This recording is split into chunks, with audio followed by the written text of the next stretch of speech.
Hello, young learners of William Shakespeare. Are the plays of William Shakespeare too vast and unwieldy for you? Do you find difficulty in comprehending and recalling the sequences of the progression of the plot of the plays? Do you find difficulty in getting the sequences of the soliloquies and asides? If so, my videos are exclusively made for you to solve this problem. Firstly, let us meet the principal characters of King Lear. There are 10 important characters, and the most important character, the protagonist, is King Lear himself. King Lear is a ruler of the pre-Christian Britain who is an octogenarian, a man of 80 and upwards, as described in the play itself, who is the father of 3 daughters, Goneril, Regan and Cordelia. King Lear is self-opinionated, he is impulsive, highly impetuous, and someone who lacks the proper sense of discretion and judgment. Goneril and Regan are the eldest of the 3 daughters. They are identical in their characters and dispositions. They are a sharp foil to Cordelia, and in the play they are called as the shame of ladies and tigers and not daughters. So that is how the 2 women are portrayed by William Shakespeare in the play. Cordelia is the youngest of the 3 daughters of King Lear. She is hailed in the play as the unprized, precious maid who fails to impress her father since she is not a glad talker like her sisters. She is not able to flatter and cajole her father to win material possessions and the parental affection which is due to her. Therefore, she is disowned and deserted at the very beginning of the play. But later on, Cordelia is able to impress her father through her utter selflessness and mercy. The Earl of Gloucester is an important character of the play King Lear. He is the head of the second important family of the play King Lear and its secondary plot. He also shares several important characteristic features of King Lear as well, for his impetuous and credulous nature and rash behavioral patterns. He is the father of 2 sons, the legitimate elder son Edgar and the illegitimate younger son Edmund. Edgar and Edmund are the 2 important characters who are the sons of Earl of Gloucester. They are of contrasting characters and status. For Edgar, the eldest son is the heir apparent and the legitimate son of Earl of Gloucester, who is portrayed in the play as a young man of virtues. But he suffers due to his gullible and credulous nature as his father. Whereas Edmund is the younger son who is an illegitimate son of Earl of Gloucester, who is portrayed in the play as the malcontent. He is power hungry, greedy, and someone who is eager to steal honors and titles and positions from others which are not rightful for him.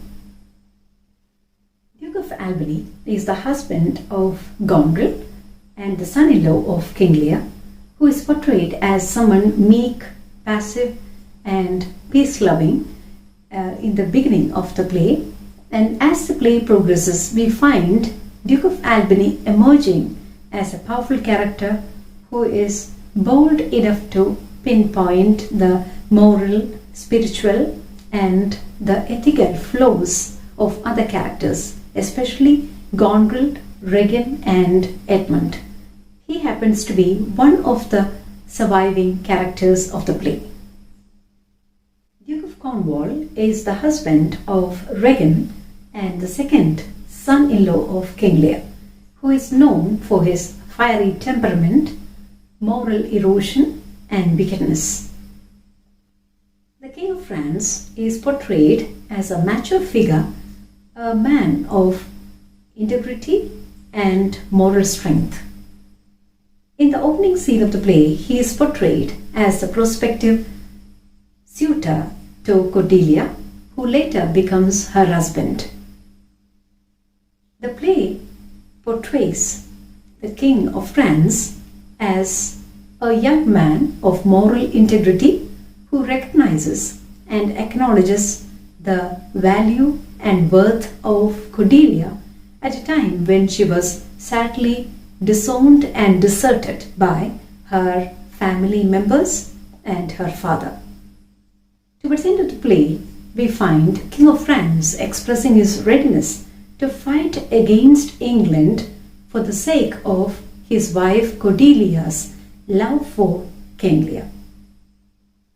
The fool is the jester of King Lear, who is eternally devoted to his master King Lear and his daughter Cordelia.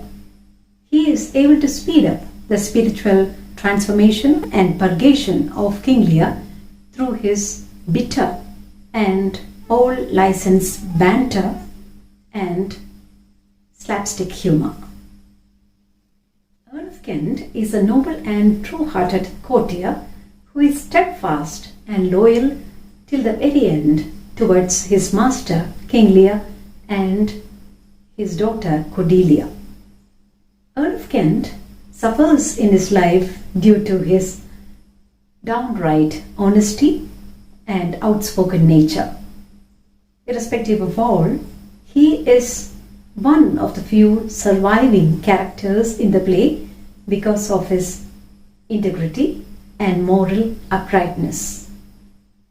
The last character is Oswald, who is the steward of Goneril, who is an opportunist by nature but steadfast and loyal to his mistress till his very end. Dear friends, we have met almost all important characters of King Lear now. It is time for us to know further, especially the first act of the play. The first act of King Lear has 5 scenes, and of these 5 scenes, the first scene is of primary value, since it is hailed as the opening scene of a Shakespearean tragedy. And the opening scene is important because it portrays the important characters, it presents the issue of the play, which is later mounted as the crisis of the play. Therefore, the opening scene is of important value. In the first scene of the play, the primary characters are all presented by the playwright. We find almost all the characters present in the court of King Lear, and the issue of the play is also presented. It is regarding the impulsive decision of King Lear to divide his kingdom among his 3 daughters based on their professed love. The opening scene has an additional importance because it also portrays the hamartia or the tragic flow which are inherent in almost all the characters, which make them inadequate to tackle the issues that they face in the present time, which later mount into a serious crisis in their lives.